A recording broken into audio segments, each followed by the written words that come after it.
All right, good day, everybody. Today is Wednesday, the 22nd of February, 2 o'clock, 2 p.m. my time in Texas, United States. This is Rob Mazak.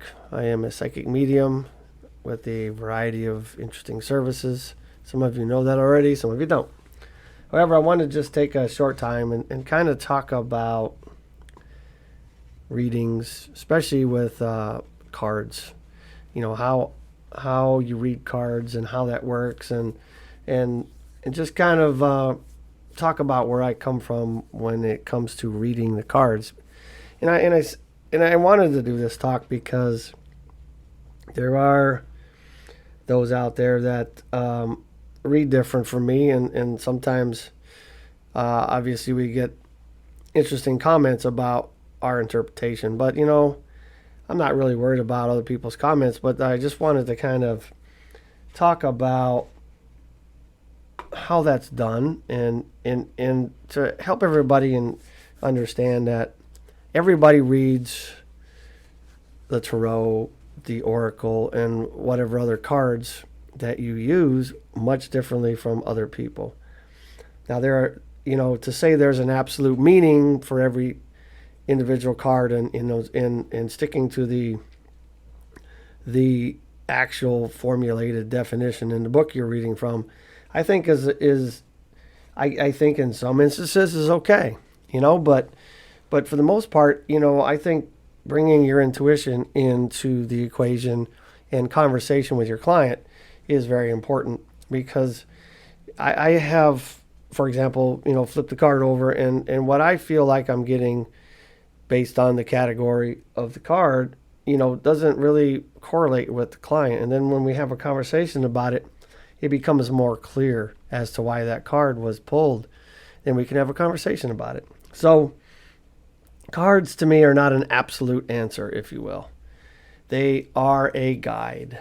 What I mean by that is, based on your spread, it keeps you in some type of organized conversation flow about the message or the answer that the client is seeking, or answers. And so, like, for example, I usually use the same spread, and it's a 6-card spread, and each card represents a different aspect of the question and the concern of the client. And so I use this to make sure I'm staying on track, and that it is a very organized and flowing conversation. So I normally use one deck, and it's the standard Rider-Waite Tarot deck. And I know many people that use a lot of different types of cards, and we'll come back to that scenario. But for me, I've kind of just gotten used to this particular spread. This particular deck, and it's just what works for me. And when I talk to clients before I start, I always tell them that right off the bat, that if you go to somebody else and they look at the same cards we flipped over, they're likely to read them a little different. But that's okay. Everybody has their own intuition, their own empathic input. And so I also inform them that I wrap it up with experience from talking to people for a long time about particular subjects that we are covering. My own experience, whatever comes through from spirit, from the source, or whatever you'd like to call that, right? And so it's just kind of a big combination of all of that. I have been to readers before where it's like them talking, you listening, and it although, I get stuff out of it, it just doesn't feel the same, doesn't feel meaningful, because I can tell you, clients come to you not just for answers, but they want to be heard. They want to know that you're interested in what they've come to you to seek out answers for. And so, anyway, so I use the same spread most of the time. And so it's usually a 6-card spread. And for me, it is the first card would address the question or the concern. And if they didn't bring one up, it still kind of emphasizes what is probably the concern of the client, because sometimes they don't know what they're seeking, right? And so this kind of helps clarify maybe where they're lacking in their information or in their life, And so then the next card would be some background going on in their life. What's happening, kind of in the shadows, if you will, that might be affecting the question or the concern or where they're moving to, right? Then the third card is represents the client, the querent, the person who's asking the question. If you're doing the reading for yourself, obviously it's about you, right? So it just kind of represents some things or personality, energy of the client. And the following card would be just some influence or things that are influencing things in their life. What might be driving them the wrong way or holding them back or changing or altering the energy that they need to move towards whatever it is they're trying to do. Then the fifth card would be the answer or direction card. It really, I don't know if it's an answer most of the time, but it's like, what do we need to do with the information we've already uncovered? And then I do have one extra card that I've been throwing for a while, and that's just extra clarification card, because it seemed to me for a long time that this particular answer card, direction card, seemed to leave me hanging a lot. And so it has been helpful at times to have that extra clarification card. And once again, I read the cards probably different than others, which is, it should be that way, right? So what I've done is over the years, I've read the books. I've read a lot of different texts, and so really what I strove to do, or I looked to do, was to, in this case of the rider weight to row, I took the time to understand what the numbers mean on the cards, like one is about new beginnings, for example, right?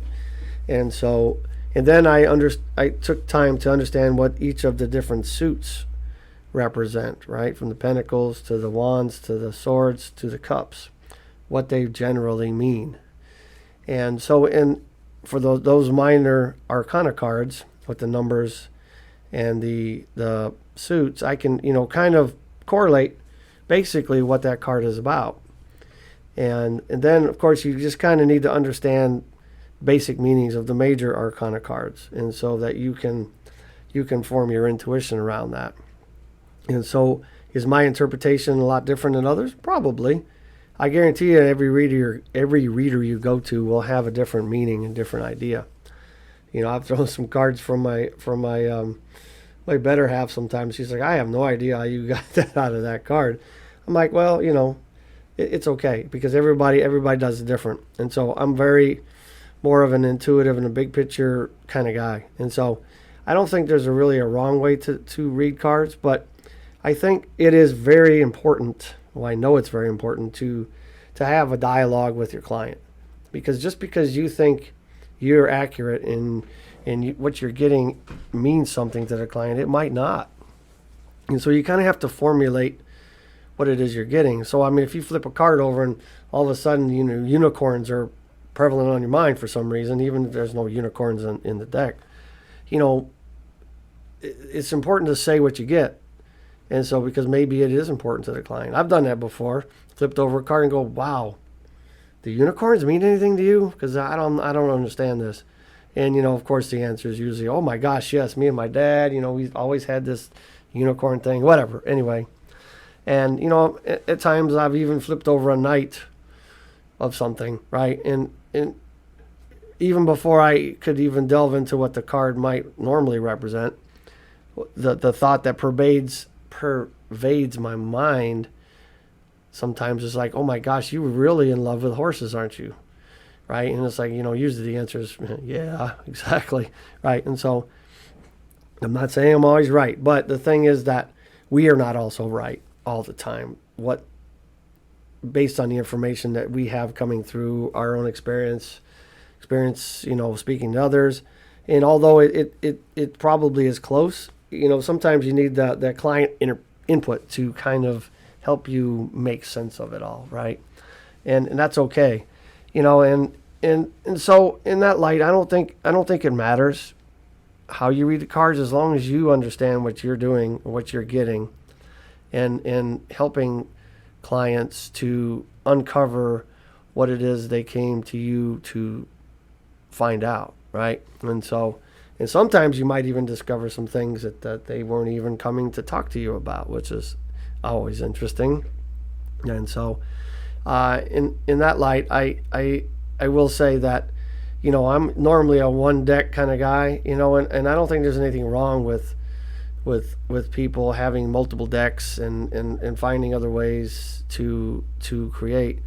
But I think it's very good for readers to understand the decks that they are using, to make sure that they have a general idea of what the individual cards mean. If you use an oracle or different tarot decks, that have, other than the normal suits from the Rider-Waite, I should say normal, well, based on Rider-Waite, which was kind of one of the original type of decks. But anyway, there's a lot of them out there. I know readers that will set up at a fair and they'll have like 15 decks of cards. No offense to any of you guys that do that. That's fine. They'll let the client pick their deck. That's kind of a cool way of doing it too.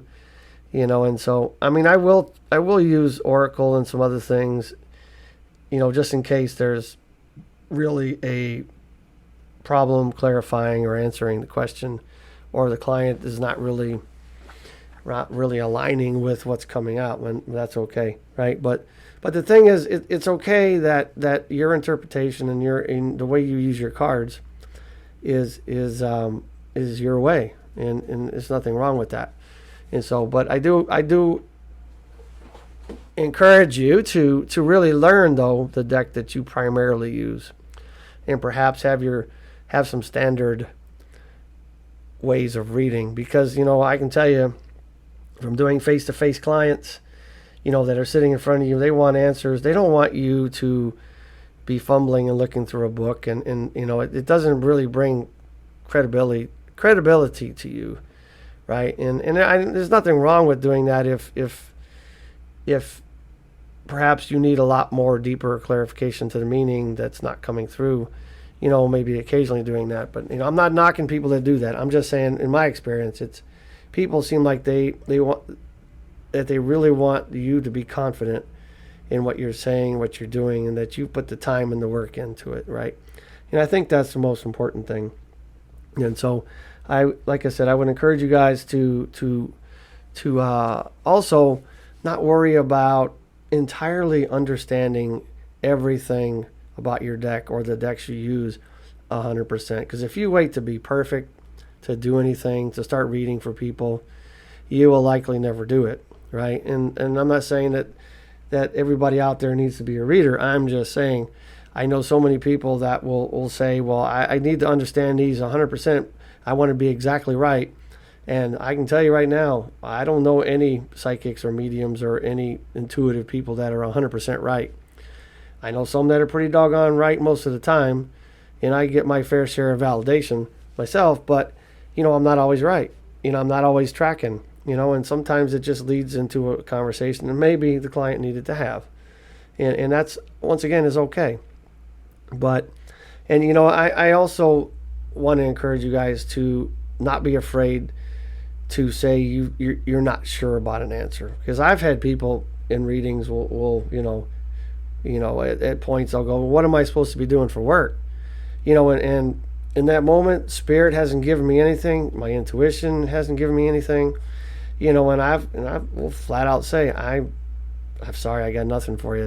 They're not bringing anything through, and that's okay. And so maybe you can circle back later in the reading, and maybe it'll make itself known later on. But it's okay to say that you don't know. There's nothing wrong with that. And so, because you got to remember that no matter what you do in a reading, it's really ultimately up to the client to take that information and do something with their life. You are not the all-knowing, seer that is going to give them absolute clarification and clarity on everything that they're coming to you for.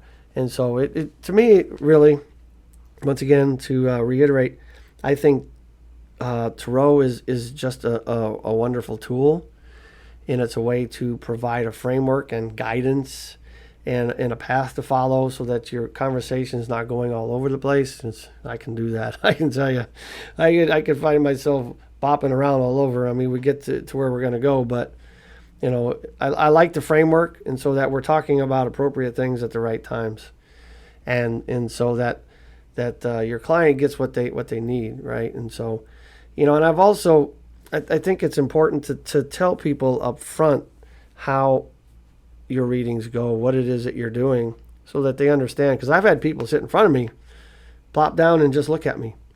And I'm like, okay, so I'm shuffling the cards, right? What do you hear? What's your questions? What are you looking to discover? And I've gotten those answers like, well, you should be able to tell me that.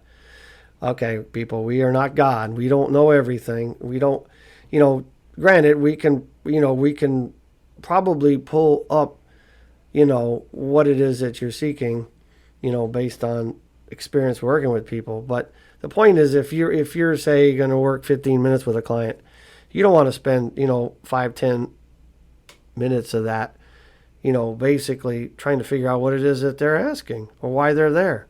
I think it's better if you explain to them this, like, having a question or concern ahead of time is really important, because we're going to make better use of our time, and then we can really talk about the things that matter. And, I've even at times had readings before where the person that has come in is just like, it just feels like there's a stone wall between the two of us. And, trying to read it, trying to pull up stuff, and it's always meeting dead ends. And, so sometimes people will come in very, very blocked, and it's difficult sometimes to actually get anything. I've actually, a couple of times in my career, have just kind of folded up the cards, put them back, and say, this is not working. This is not the right time, perhaps. Maybe the emotions are out of whack, whatever, but we are not jiving. And, I'm not afraid to say that. If it's not going to work, it's not going to work. It's okay. But, in both those cases, or I think it's twice I've done it, that's happened to me. But I've made an agreement with them. I'll go back to the house tonight and I'll meditate on this very thing, and I'll send you something. And, then it works just fine. So, I mean, there's a lot of ways to do it. But like I said, cards are not evil. They're not magic. They're not special, if you will. They're just simply a tool. And, I don't think they should be treated as, the way to get absolute answers. The way you get absolute answers is to work through your format, the way you read, your experience, the energy of the client, your intuition, all that should be mixed in. And I also encourage everybody, when they are reading for somebody, really throw in a lot of that coaching, life coaching, and really, like what I do every time I have a reading or any session at all, is I always try to bring the dream back. Where do you see yourself going? What is it you're trying to do out of life? Or what are you trying to get out of life? Where are you going? And, the scary thing is about 90% of the people I've read for have no clue what they want to do or where they want to go. And then they wonder why they're going nowhere, because they have nowhere to go, right? And so I would encourage you to build into your readings of any kind, that dream, really stir that back up and hopefully get them tracking in a direction so they can become who they really want to be, and help them realize who they want to be. It's not your job to tell them. It's your job to help pull that out of them, right? We are facilitators of the information, and not the quote unquote God in the equation, right? We are just the vessel that allows the information to come through, however it comes through for you, and help the client work through it. And so anyway, I just want to take a few minutes and talk about the cards, and just, this is obviously very unscripted, and I don't like to do scripted talks. I like to talk from the heart, and so here I am, just kind of rambling through it, and I hope it makes sense though. But once again, I encourage you guys to really, understand your decks, but not to 100%. Get going, get busy, actually get out there and start helping people, and just realize we're human, and we're not going to be 100%, and that's okay. And so the goal is to help our clients get from here to wherever they want to go, help them realize who they are, get out of their own way, and get on with business. Anyway, I digress, and I shall leave you on that note. Namaste. Live your life. Be strong. Talk to you soon.